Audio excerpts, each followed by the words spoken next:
My ex-husband refused to follow our daughter's gluten-free diet because his new girlfriend said I was being controlling, so they started giving her regular food behind my back, which made her severely sick. When I tried to protect her through the courts, he gave up his parental rights and disappeared. I'm Sarah, 32F, and I need some perspective on this situation with my ex-husband Mark, 34M, and our daughter Emma, 6F. This happened 2 weeks ago and I'm still processing everything. Emma was diagnosed with celiac disease when she was just 8 months old. She had been having constant stomach issues, wasn't gaining weight properly, and was always cranky. After months of doctor visits and tests, we finally got the diagnosis. The pediatric gastroenterologist was very clear about how serious this condition is. Even tiny amounts of gluten can damage her intestines and cause long-term health problems. Mark and I were married for 4 years before we divorced 18 months ago. The divorce happened because he had been having an affair with his co-worker Jessica, 29F, for over a year. I found out through his phone when he left it unlocked one evening. The whole thing was devastating, but I tried to focus on what was best for Emma through the process. Despite everything that happened between us, Mark has always been a good father to Emma. He never missed his custody weekends and always followed the strict gluten-free protocols we established. I taught him how to read ingredient labels, which restaurants were safe, and how to avoid cross-contamination. We had a whole system worked out because Emma's health depended on it. When Emma was first diagnosed, I had to completely overhaul our kitchen. I threw out everything that contained gluten, bought new cookware to avoid contamination, and learned to cook entirely different meals. Mark seemed to understand the severity of the situation back then. He would ask detailed questions about ingredients and always double-checked everything before giving Emma any food. The gluten-free lifestyle became second nature to our family. Emma learned early on which foods she could and couldn't eat. She became really good at asking about ingredients when we were out. Other parents would sometimes comment on how mature she was for her age when it came to food safety. I was proud of how well she handled her condition. After the divorce, Mark moved in with Jessica about 6 months later. Jessica has twin boys, Tyler and Mason, both 4M, from her previous relationship. The custody arrangement is that Emma spends every other weekend with Mark and Jessica, plus one evening during the week for dinner. I always pack Emma's meals and snacks when she goes to Mark's house. I've been doing this since the divorce because it's easier than trying to coordinate gluten-free cooking between two households. Mark never complained about this arrangement. In fact, he seemed relieved that he didn't have to worry about accidentally feeding Emma something that would make her sick. 2 weeks ago, I went to pick up Emma from Mark's house on Sunday evening. She usually comes running to the door when I arrive, but this time she seemed different. She was quieter than usual and kept fidgeting in the car. About halfway home, she started complaining that her stomach hurt. This wasn't unusual because Emma sometimes gets carsick, so I didn't think much of it at first. But then she asked if we could stop at the grocery store because she wanted to look at the regular cookies in the bakery section. This was strange because Emma had never shown interest in foods she couldn't eat. She had always been very accepting of her dietary restrictions. When we got home, Emma went straight to her room instead of telling me about her weekend like she usually does. I found her lying on her bed, curled up with her stuffed elephant. She looked pale and kept holding her stomach. I asked her what she had eaten at Daddy's house, expecting to hear about the usual gluten-free meals I had packed for her. That's when she told me something that made my blood run cold. She said that Jessica had made pancakes for all the kids on Saturday morning, and Emma had eaten them too. She also mentioned eating pizza with the boys on Friday night and having regular cookies as a snack on Sunday. I asked Emma if she had told Daddy that she couldn't eat those foods. She said she had tried too, but Jessica told her it was okay because the boys were eating the same things. Emma said Mark was there when Jessica said this, and he didn't correct her. I immediately called our pediatrician's after-hours line. The nurse told me to monitor Emma for symptoms and bring her in first thing Monday morning if she wasn't feeling better. Emma spent most of that night in the bathroom. She had diarrhea, was throwing up, and running a fever. I stayed up with her, giving her small sips of water and trying to keep her comfortable. Monday morning, I took Emma to the doctor. Dr. Rodriguez was not happy when I explained what had happened. She ran some blood tests to check Emma's inflammatory markers and gave her medication to help with the stomach issues. She explained that after 6 years of being strictly gluten-free, Emma's system would be even more sensitive to gluten exposure. The doctor also reminded me that repeated gluten exposure in children with celiac disease can lead to malnutrition, stunted growth, and increased risk of other autoimmune diseases later in life. She stressed that this wasn't just about temporary stomach upset, but about Emma's long-term health and development. After the doctor's appointment, I drove Emma to school, but she was still feeling too sick to stay. I brought her home and she slept most of the day. I had to take time off work to stay with her, which meant missing an important client presentation I had been preparing for weeks. That evening, after Emma was finally feeling well enough to eat some plain rice, I called Mark. I tried to stay calm because I didn't want Emma to overhear me getting upset. I asked him to explain what had happened over the weekend. Mark's response shocked me. He said he thought I was being too strict about Emma's diet and that a little gluten wouldn't hurt her. He claimed that Jessica's boys eat everything and they're perfectly healthy, so he didn't see why Emma should be any different. When I reminded him about Emma's celiac diagnosis and everything we had learned from her doctors, he said that was years ago and maybe she had outgrown it. I explained that celiac disease is a lifelong condition that doesn't just go away, but he seemed to think I was overreacting. The conversation got heated when I told him about Emma's symptoms and the doctor visit. Mark accused me of being dramatic and said that all kids get stomach bugs sometimes. He suggested that maybe Emma was just nervous about something else and that's why she felt sick. What bothered me most was that he had made this decision without talking to me first. For 6 years, we had both been vigilant about Emma's diet. Even during our worst fights during the divorce proceedings, we never disagreed about Emma's medical needs. I couldn't understand why he would suddenly decide to ignore her doctor's orders. Mark also revealed that this wasn't the first time Emma had eaten gluten at his house. He said they had been gradually introducing regular foods over the past month to see how she would react. He claimed he was doing it slowly and carefully, but admitted he hadn't told me because he knew I would stop him. I asked to speak with Jessica, thinking maybe there had been some miscommunication about Emma's dietary needs. When Jessica got on the phone, she said she thought I was being overprotective and that Emma seemed fine eating the same foods as her boys. She mentioned that her ex-husband used food restrictions to control her during their marriage, and she didn't want to see the same thing happening to Emma. The phone call ended with Mark saying that he has equal custody rights and can make decisions about Emma's care during his parenting time. He hung up before I could respond. I spent the next few days researching my legal options. I contacted my divorce attorney to ask about modifying our custody agreement to include specific language about Emma's medical dietary needs. The attorney said it would be possible but would require going back to court and could be expensive. Emma missed 3 days of school because of her reaction to the gluten exposure. When she finally felt well enough to return, her teacher commented that she seemed tired and less focused than usual. Emma's stomach issues continued on and off for over a week. The whole situation has me questioning everything about our co-parenting arrangement. I thought Mark and I had found a way to work together despite our personal issues, but now I don't know if I can trust him to keep Emma safe during his custody time. I've been packing even more detailed instructions with Emma's meals now, including information about cross-contamination and emergency procedures if she accidentally eats gluten. But I'm worried that if Mark has decided to ignore Emma's medical needs, my instructions won't matter. Emma hasn't said much about what happened, but I can tell she's confused about why the foods that made her sick are okay for other kids to eat. She started asking more questions about her condition and seems less confident about her dietary choices when we're out in public. I'm torn between wanting to protect Emma's health and not wanting to create more conflict that might affect her relationship with her father. But after seeing how sick she got from just one weekend of gluten exposure, I don't think I can ignore this issue. So I need advice. Am I overreacting to this situation? Should I pursue legal action to modify our custody agreement, or is there another way to handle this? I feel like I'm caught between protecting my daughter's health and trying to maintain some kind of co-parenting relationship with Mark. Update 1: Things have gotten much more complicated since my original post. I want to thank everyone who responded with advice and support. I took many of your suggestions to heart, especially about documenting everything and prioritizing Emma's health above all else. The week after I made my first post, I sent Mark a certified letter outlining Emma's medical history, including copies of all her test results and doctor's notes from over the years. I also included a letter from Dr. Rodriguez explaining the serious long-term consequences of gluten exposure for someone with celiac disease. I thought maybe if Mark saw the medical evidence in writing, he would understand why this isn't something we can compromise on. Mark's response was not what I expected.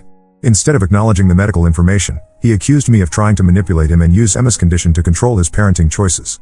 He said he had been doing his own research about celiac disease and found information suggesting that many children are misdiagnosed and that strict gluten-free diets might actually be harmful to kids' social development. I was baffled by this response because Mark had been present for all of Emma's original testing and diagnosis. He had seen how sick she was as a baby before we figured out what was wrong. He had watched her thrive once we eliminated gluten from her diet. I couldn't understand how he could suddenly question something we had both witnessed firsthand. The situation escalated when Emma came home from her next weekend visit with Mark. She seemed different again, but this time it wasn't just physical symptoms. She told me that Jessica had explained to her that some doctors make mistakes and that her mommy might be wrong about the foods that make her sick. Emma asked me if it was true that she might not really need to avoid gluten. She said Jessica had told her that lots of kids eat whatever they want and grow up just fine. Emma wanted to know why she had to be different from Tyler and Mason, Jessica's boys. I scheduled an appointment with Dr. Rodriguez to have Emma's celiac markers retested. Even though I was confident in the original diagnosis, I wanted to have current medical evidence to show Mark. The blood tests came back showing that Emma's inflammatory markers were elevated, confirming that she had indeed been exposed to gluten recently and that her immune system was reacting to it. Dr. Rodriguez was concerned about the situation and offered to speak with Mark directly. She said she had dealt with similar cases where divorced parents disagreed about their child's medical needs. She suggested that we might need to involve a court-appointed advocate for Emma if Mark continued to disregard medical advice. When I told Mark about the test results and offered to have him speak with Dr. Rodriguez, he declined. He said he didn't trust doctors who had a financial incentive to keep kids on restrictive diets. This comment shocked me because Dr. Rodriguez had been Emma's doctor since she was a baby, and Mark had never questioned her competence before. Around this time, I started noticing other changes in Emma's behavior after her visits with Mark. She began questioning other rules and boundaries that had never been issues before. She started asking why she had to go to bed at a certain time when Tyler and Mason stayed up later. She wondered why she couldn't watch the same movies that Jessica's boys were allowed to see. I realized that Mark and Jessica were not just disregarding Emma's dietary needs, but were actively undermining my parenting decisions in general. Emma was getting mixed messages about basic rules and expectations, which was confusing for a 6-year-old to navigate. The breaking point came during Emma's next weekend visit. I had packed her usual gluten-free meals and snacks, along with detailed instructions as always. When I went to pick her up on Sunday, Mark told me that they had thrown away all the food I packed because Emma had told them she wanted to eat the same things as everyone else. Mark said that Emma had specifically asked for regular bread and pasta, and that they saw no reason to deny her request. He claimed that Emma seemed perfectly fine after eating gluten and that maybe her previous reactions had been psychosomatic or caused by stress. When I got Emma home, she seemed okay at first. But by Monday morning, she was having stomach issues again. She missed another day of school, and I had to take time off work again to stay home with her. This was becoming a pattern that was affecting both Emma's education and my job performance. I made the decision to contact my attorney about filing for an emergency modification of our custody order. The attorney explained that courts take medical neglect seriously, especially when there's clear documentation of a child's diagnosed condition and evidence that one parent is disregarding medical advice. We filed a motion asking the court to require that Emma's gluten-free diet be strictly followed during all custody visits. We also requested that Mark be required to complete education about celiac disease before resuming unsupervised visits with Emma. Mark's reaction to being served with court papers was explosive.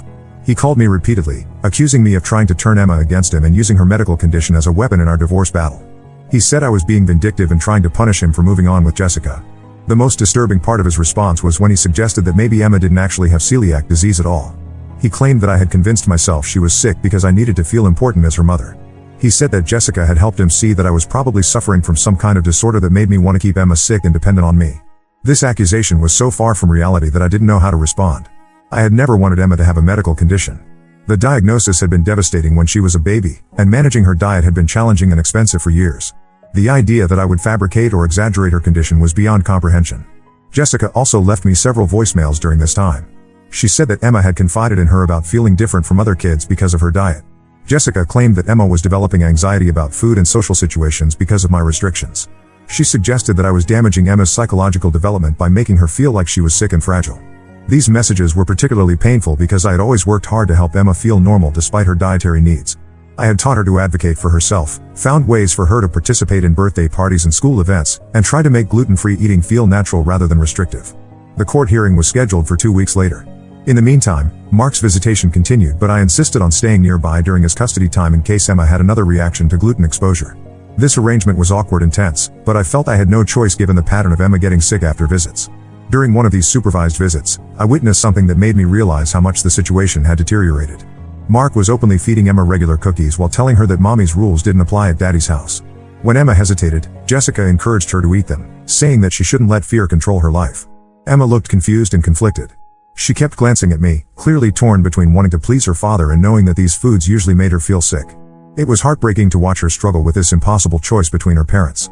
That evening, Emma asked me why Daddy and Jessica said different things about her food than I did. She wanted to know who was telling the truth and why grown-ups couldn't agree about something so important. I tried to explain the situation in age-appropriate terms, but I could see that she was stressed and confused by the conflicting messages. The night before our court hearing, Mark called to say that he had reconsidered his position. He claimed that he didn't want to put Emma through the stress of a custody battle and that he was willing to follow her dietary restrictions going forward. He asked me to withdraw the court motion and said we could work things out between ourselves. I was skeptical of this sudden change of heart, especially given how adamant he had been about Emma not really needing a gluten-free diet. But I was also tired of the conflict and hopeful that maybe we could find a way to co-parent effectively again. Against my attorney's advice, I agreed to postpone the court hearing to see if Mark would follow through on his promise. We arranged for a trial period where Mark would strictly follow Emma's dietary needs, and I would document any incidents or concerns. Looking back now, I should have listened to my attorney and proceeded with the court hearing. But at the time, I wanted to believe that Mark would prioritize Emma's health once he understood how serious the situation had become. Update 2: I should have gone through with the court hearing.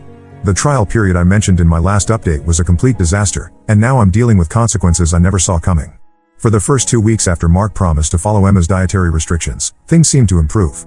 Emma came home from visits without any stomach issues, and she seemed less confused about the conflicting messages she had been getting about food. I started to hope that maybe we had turned a corner and could co-parent effectively again. But then Emma started asking strange questions that made me suspicious. She wanted to know if there were different types of gluten and whether some gluten was safer than others.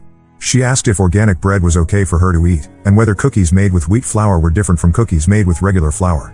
These questions were oddly specific and didn't sound like things a 6-year-old would come up with on her own.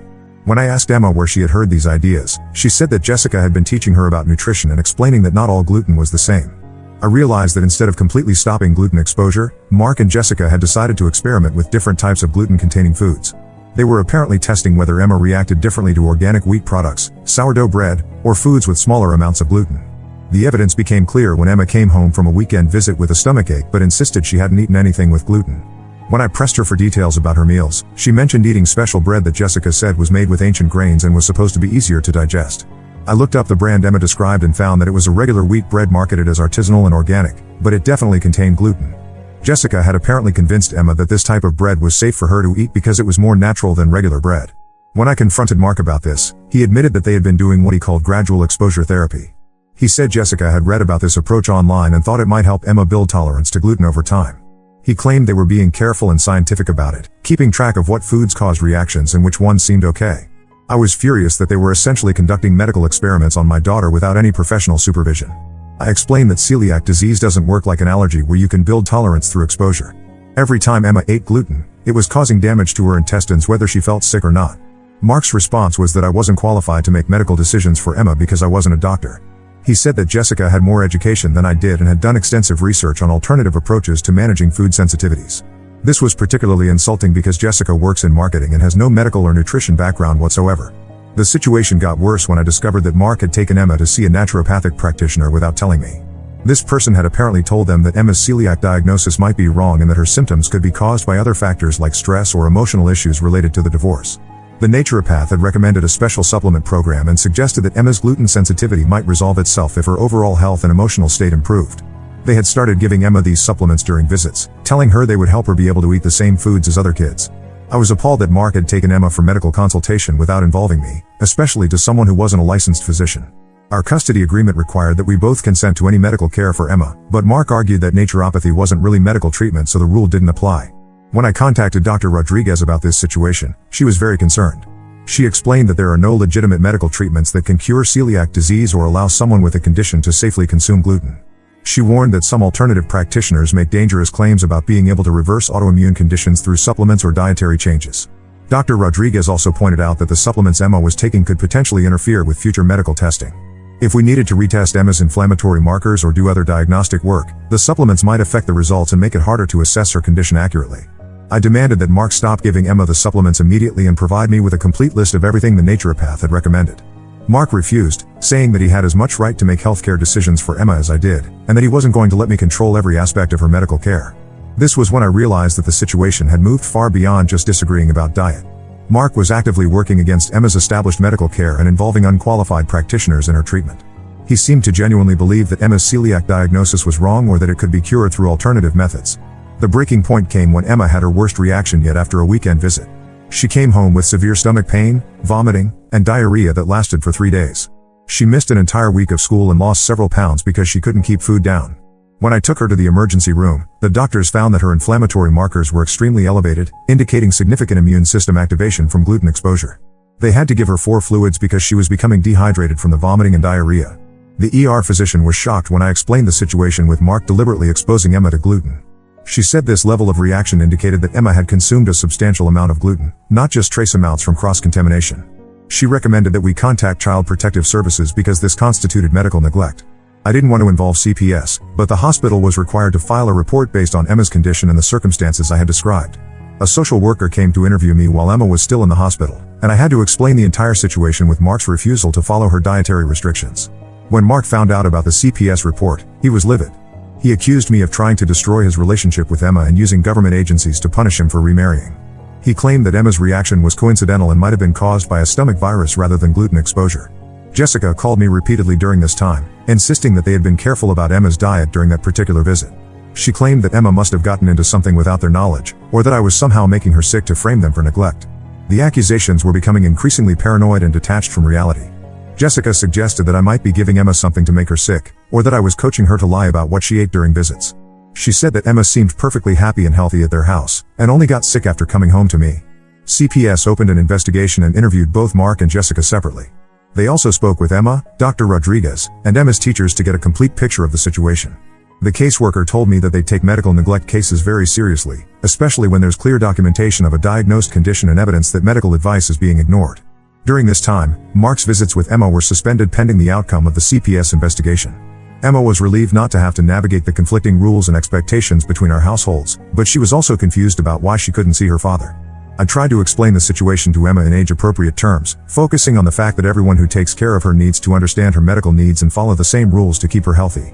I avoided criticizing Mark directly, but Emma was smart enough to understand that Daddy had been making choices that weren't good for her health.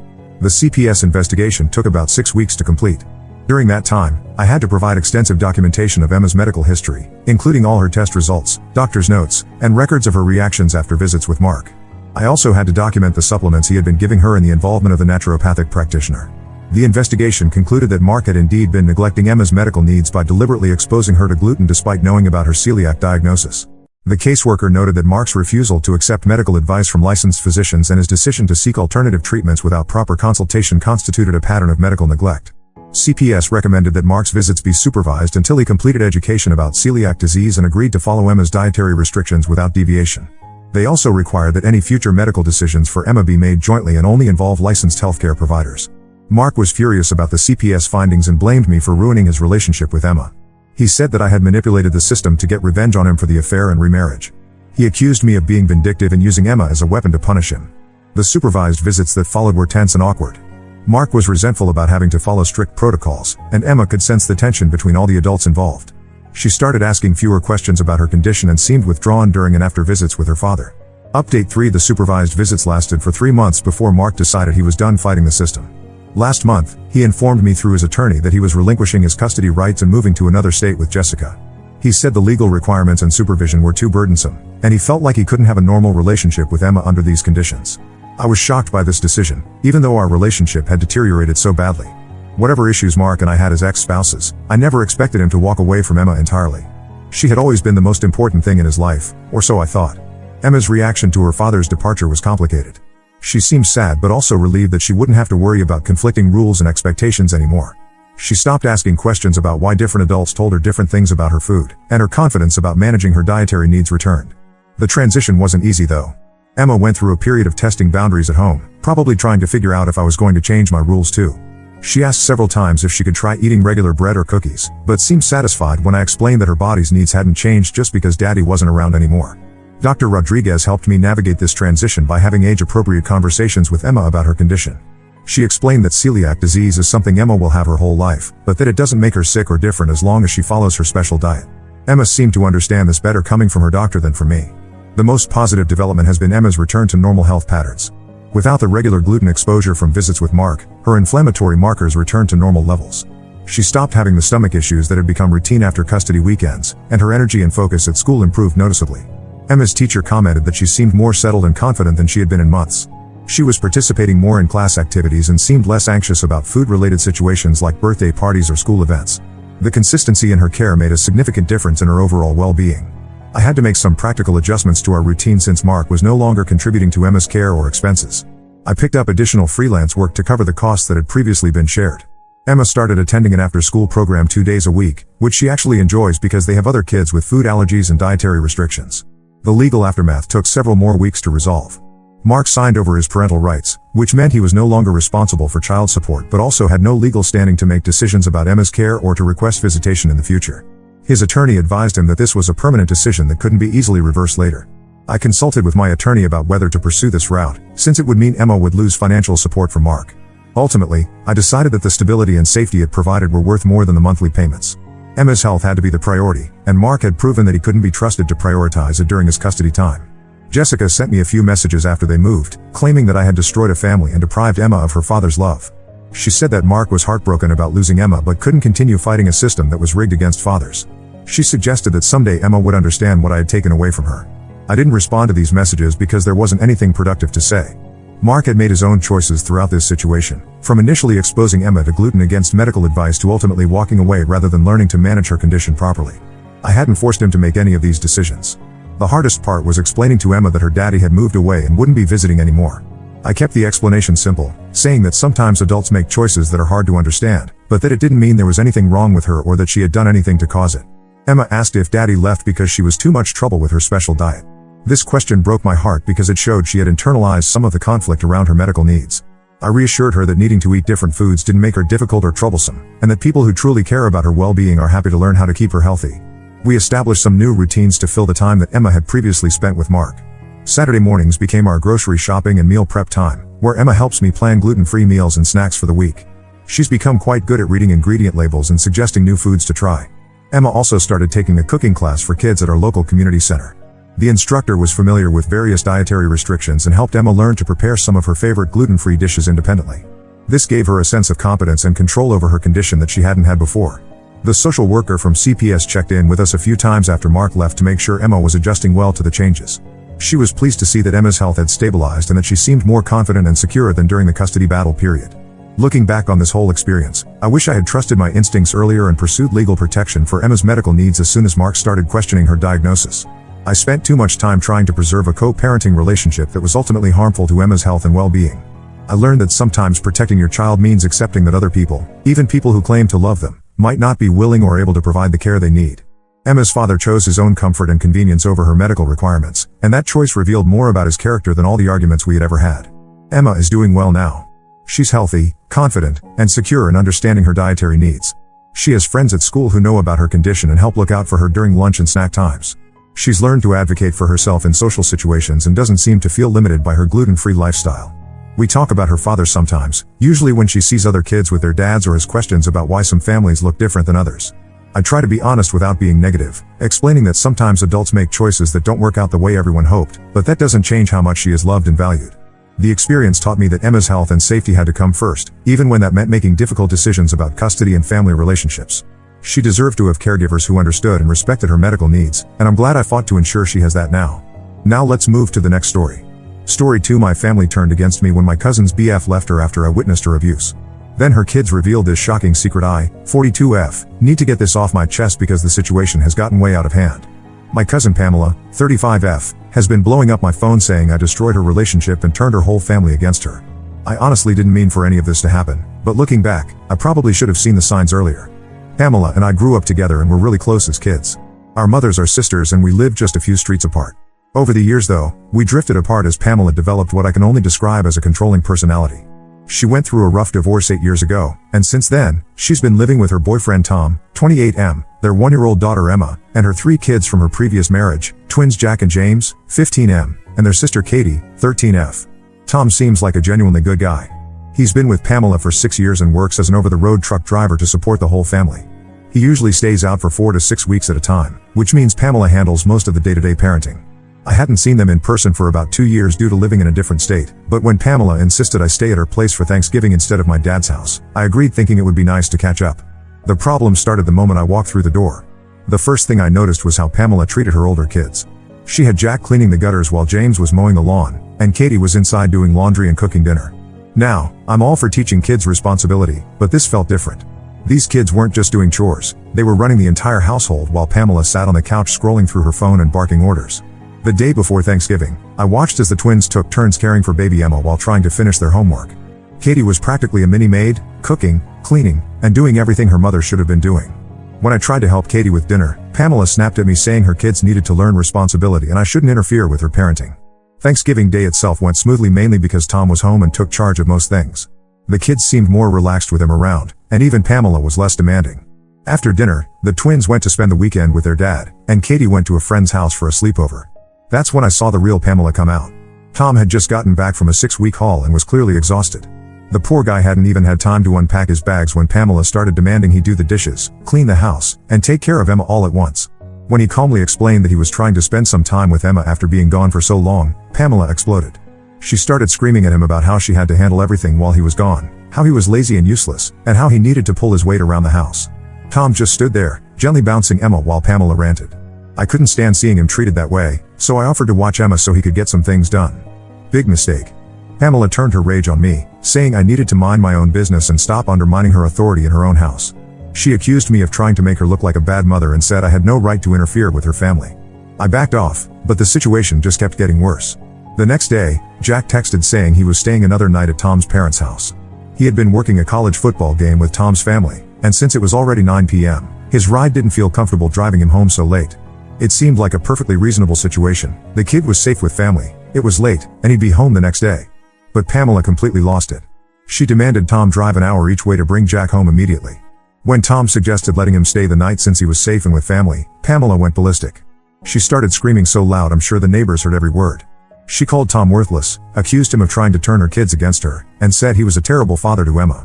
Tom looked defeated but grabbed his keys to go get Jack. As soon as he left, Pamela snatched Emma and stormed off to their bedroom, still yelling about what a disappointment Tom was and how no one respected her authority. The baby was crying, probably scared by all the screaming, but Pamela didn't seem to care. I couldn't take it anymore. The verbal abuse, the way she treated her kids like servants, the constant screaming, it was too much. I packed my bags and went to my dad's house, leaving a brief note, thanking her for her hospitality. I forgot my watch that was charging in the guest room, so I had to go back the next morning to get it. That's when I found out Tom hadn't just gone to get Jack, he had packed up some of his and Jack's things and left. He sent Pamela a text saying he couldn't take the abuse anymore and needed space to think about their relationship. He also said he was taking Emma to stay with his parents until they could figure things out. Pamela completely lost it. She started calling and texting me non-stop, saying I had poisoned Tom against her and encouraged him to leave. She accused me of trying to steal her boyfriend, despite the 14-year age gap and the fact that I've been happily single. She's blocked me on all social media, but her kids are posting horrible things about me, clearly repeating whatever lies Pamela is telling them. The worst part is that some of our family is actually believing her version of events. My aunt, Pamela's mom, called me in tears, asking how I could break up her daughter's family right before Christmas. When I tried to explain what really happened, she accused me of being jealous of Pamela's relationship. I know I probably should have kept my mouth shut and just endured the drama until my visit was over. But watching someone being verbally abused while everyone else acts like it's normal just didn't sit right with me. Pamela's behavior was toxic and abusive, and while I never told Tom to leave, I can't say I'm sorry he finally stood up for himself. Ida for leaving and inadvertently giving Tom the courage to stand up for himself? Update 1: Things have gotten even messier since my last post, and I need to share what's been happening because it's honestly worse than I initially thought. The whole situation has revealed some dark truths about Pamela that none of us knew about. Last week, I received a friend request on Facebook from Linda, 54F, Tom's mother. At first, I was hesitant to accept it given all the drama, but I'm glad I did. She sent me a long message thanking me for being kind to her son during my stay. According to Linda, they had been watching Pamela's abusive behavior escalate for years, but Tom always made excuses for her and begged them not to interfere.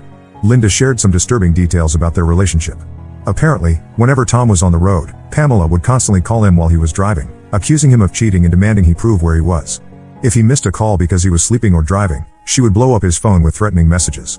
Tom stayed through all of this because he loved Emma and the other kids, and Pamela had repeatedly threatened that he would never see Emma again if he left. The most shocking revelation came when Linda told me about Pamela's pattern of behavior. This wasn't her first relationship to implode this way. Her marriage to the twins and Katie's father ended under similar circumstances, but Pamela had managed to spin the story so everyone believed he was the abusive one. Linda found this out from Tom's sister, who works with the ex-husband's current wife. Linda shared screenshots of text messages Pamela had sent Tom over the years. They were horrible. She would call him worthless, say no one else would ever want him, tell him he was a terrible father, and threaten to destroy his relationship with Emma. Some messages were sent while he was literally driving his truck, putting his life at risk because she knew he would feel compelled to respond. The real gut punch came yesterday when Jack, one of the twins, messaged me on Instagram. His message started with an apology for the nasty things he had posted about me. He explained that Pamela had forced them to write those posts, standing over their shoulders and dictating what to say. She had told them I was trying to break up their family and had been flirting with Tom the entire time I was there. Jack confessed that he was actually relieved when Tom left because he couldn't stand watching history repeat itself. He said Pamela treated their dad the same way before their divorce, but they were too young then to understand what was happening. Now that they're older, they recognize the pattern of abuse. He also revealed that Pamela had been telling the kids that Tom was cheating on her with me, which explained why they had been so hostile. I decided to share these messages with my Aunt Mary, Pamela's mom, hoping she would finally see the truth about her daughter. I thought the evidence from multiple sources would help her understand what was really going on. I was wrong. Instead of listening, she accused me of working with Tom to fabricate evidence to make Pamela look bad. She said I was just jealous because Pamela had managed to find a younger, hard-working man while I was still single at my age. The irony of her not realizing this exactly proved I wasn't interested in Tom completely escaped her. Somehow Pamela found out about my conversations with Linda and Jack. She showed up at my office yesterday, screaming about how I was conspiring with her enemies to destroy her life. She caused such a scene that security had to escort her out. Now she's threatening to sue me for defamation, claiming I'm spreading lies about her to destroy her reputation and take her children away. The kids are caught in the middle of all this chaos. The twins are barely speaking to Pamela now, especially after she tried to confiscate their phones to prevent them from contacting Tom or their dad. Katie, the younger sister, is still completely under Pamela's influence, repeating her mom's version of events to anyone who will listen. Tom is trying to get partial custody of Emma, but Pamela is making it as difficult as possible, missing scheduled handoffs and making false allegations about his parenting. This morning, I got a call from my cousin Mike, Pamela's brother, telling me I need to fix this situation because Pamela has been calling their parents multiple times a day, crying about how I destroyed her life. He suggested I should just apologize to keep the peace, even if I didn't mean it. When I refused, he called me selfish and said I was tearing the family apart. I honestly don't know what to do anymore. Part of me wants to show everyone the evidence I have of Pamela's behavior, but I'm worried that would only make things worse for the kids. They're already dealing with enough trauma without their mom's abusive behavior being exposed to the entire family. At the same time, I'm tired of being painted as the villain in this story when all I did was refuse to ignore abuse. Tom's lawyer advised him not to have any direct contact with me until after the custody hearings, which I completely understand. But through Linda, I know he's doing better now that he's away from Pamela's influence. He's taken a local route so he can be more present for Emma, and he's working with his lawyer to document all of Pamela's past abuse. The whole situation is just getting worse by the day, and I have a feeling this is just the beginning of a very ugly battle. Update 2: I never expected this story to take such a dark turn. What happened last week has changed everything, and the truth about Pamela is finally coming out in ways none of us anticipated. James, one of the twins, finally broke down and told their dad Greg everything that had been happening in Pamela's house. Not just the verbal abuse we all witnessed, but years of neglect and manipulation that none of us knew about. He revealed how Pamela would regularly leave baby Emma with the teenagers for days at a time while she went out partying, claiming she needed mental health breaks. The kids were afraid to say anything because Pamela threatened to send them to a boarding school in another state if they ever told anyone about what happened at home. The twins and Katie had been covering for their mom for years. When Tom was on the road, Pamela would disappear for days, leaving the kids to care for Emma and themselves. They used their allowance and money from their part-time jobs to buy groceries because Pamela spent all the household money Tom sent on gambling. James showed his dad their text conversations where they would coordinate who would watch Emma, cook meals, and handle the housework while their mom was gone. Greg immediately contacted his lawyer and filed for emergency custody. During the hearing, years of Pamela's manipulation and abuse came to light. The judge was especially concerned about evidence showing Pamela had been forging Tom's signature on documents while he was on his long-haul trips. She had opened credit cards in his name and racked up massive debt, which Tom only discovered after he left. But the most shocking revelation came from Tom himself through his lawyer. Early in their relationship, when Tom had talked about taking a better-paying job that would keep him away from home longer, Pamela claimed she was pregnant to make him stay. She then faked a miscarriage a few weeks later, only to actually get pregnant with Emma a few months after that. The timing of all this came out because she had accidentally admitted it in text messages to a friend, which Tom's lawyer obtained during discovery. The evidence of Pamela's gambling addiction was overwhelming. Bank statements showed she had been withdrawing large sums of money from Tom's account at local casinos. When the kids needed things for school or sports, she would tell them Tom hadn't sent enough money, forcing them to either go without or use their own money. All while Tom was sending more than enough to cover all household expenses. When confronted with all this evidence in court, Pamela showed absolutely no remorse. Instead, she had a complete meltdown, screaming about how everyone was conspiring against her and how we would all regret this. She accused me, Tom, Greg, and even her own kids of plotting to destroy her life. The judge had to threaten her with contempt of court to get her to calm down. Greg was granted full custody of the twins and Katie. Tom has filed for full custody of Emma and is pressing charges for identity theft and fraud. The kids are now living with Greg full-time and are starting counseling to deal with the trauma of growing up with Pamela. Even Katie, who was previously defending her mom, finally broke down and admitted how afraid she had been all these years. Our entire family is in shock. My aunt and uncle, who had been Pamela's biggest defenders, finally had to face the truth about their daughter when they saw the evidence in court.